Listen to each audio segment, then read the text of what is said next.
4 équipes de 3 graffeurs côte à côte, voilà de quoi faciliter la notation des juges. Mais pour les graffeurs, le festival Onohu est avant tout l'occasion de partager. Ça permet de mixer un peu les styles, de voir les nouvelles techniques, aussi de parler un peu l'anglais, et voilà quoi, de voir un peu ce qui se passe dans les autres pays. Fatwan est néo-zélandais, son style est new-yorkais. Le style new-yorkais est sauvage ou moitié sauvage, avec des lettres funky. Un style basique avec un arrière-plan qui disparaît, tu sais, comme s'il s'estompait. C'est traditionnel. Dans son équipe, un Malaisien et un Tahitien. Ils se sont mis d'accord sur les couleurs. Le fond aura une couleur froide, le bleu. Le visage et les lettres auront des couleurs chaudes pour faire ressortir les graphes.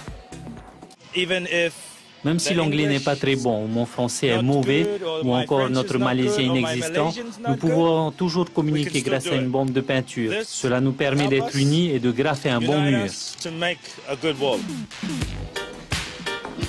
Et même si ça ne leur permet pas de conquérir les juges, ils auront au moins pu exprimer leur art et graver à la vue de tous ce qui les influence dans la vie de manière indélébile. Alors avec nous ce soir, Sarah Ropignal, la créatrice et organisatrice de la manifestation. Sarah, merci d'être là. Bonsoir, merci pour l'invitation. Bien. Alors, il faut le dire, la manif rencontre un succès indéniable. Est-ce que vous avez été surpris ? Agréablement surprise et puis ravie de voir que les gens se déplacent dans la rue, redécouvrent des emplacements qu'ils connaissaient pas forcément ou différemment, et que grâce au festival, on arrive à apporter un petit peu de couleur dans la ville de Papeete, dans le centre-ville, dans les communes avoisinantes, et de voir que en fait ça crée des liens entre les artistes, la population, que tout le monde se retrouve dans une ambiance toujours très chaleureuse, et les artistes apprécient particulièrement l'accueil qui leur est réservé à chaque fois par les locaux. Sarah, rappelons-le, c'est la deuxième fois entre la première version, c'est-à-dire la première édition l'année dernière et cette année. Qu'est-ce qui s'est passé entre-temps ?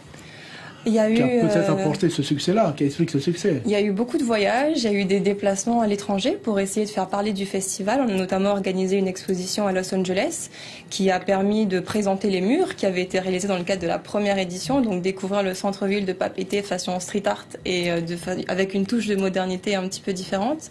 Faire parler de Tahiti dans ses réseaux culturels, artistiques qui méconnaissaient un petit peu notre beau paradis et présenter un petit peu les artistes locaux, la Polynésie, de façon nouvelle à travers une discipline qui est émergente et qui a le vent en poupe à travers le monde.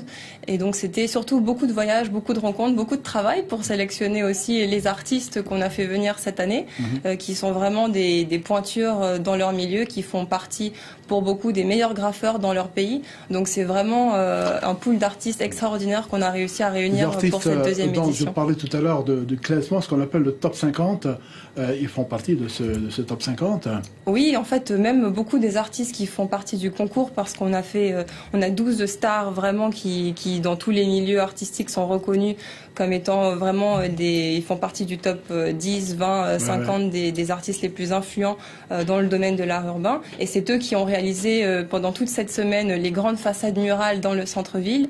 Et en parallèle, il y avait aussi le concours qui réunissait des artistes de grand talent qui ce soir sont épuisés de leur semaine de compétition et qui se préparent à la finale de demain.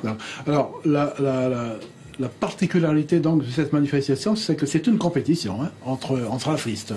Oui, en fait, il y a deux choses. Il y a toujours les grandes fresques murales qui, là, sont vraiment une interaction avec la population tous les jours et qui restent ensuite dans la ville. C'est une empreinte artistique phénoménale que ces artistes-là laissent au centre-ville, qui maintenant prend une plus-value considérable et qui permet justement de faire découvrir Tahiti de façon nouvelle dans tous ces réseaux artistiques.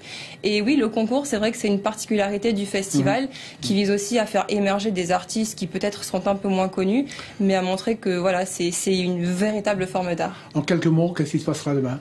Demain, c'est la grande finale du concours avec beaucoup d'ateliers ouverts aux plus jeunes. On offre tout le matériel, tous les t-shirts sont mis à disposition des enfants, des parents, de tous. C'est une grande fête populaire avec des DJ. Seront connus ce soir, hein, je crois. Le jury est en train de délibérer. C'est très compliqué parce que c'est vraiment les scores sont très très proches et donc ils vont passer quelques heures maintenant à déterminer les 10 finalistes et on va les rejoindre pour essayer d'annoncer les compétiteurs de demain. Sarah Robina, merci bien. Merci beaucoup.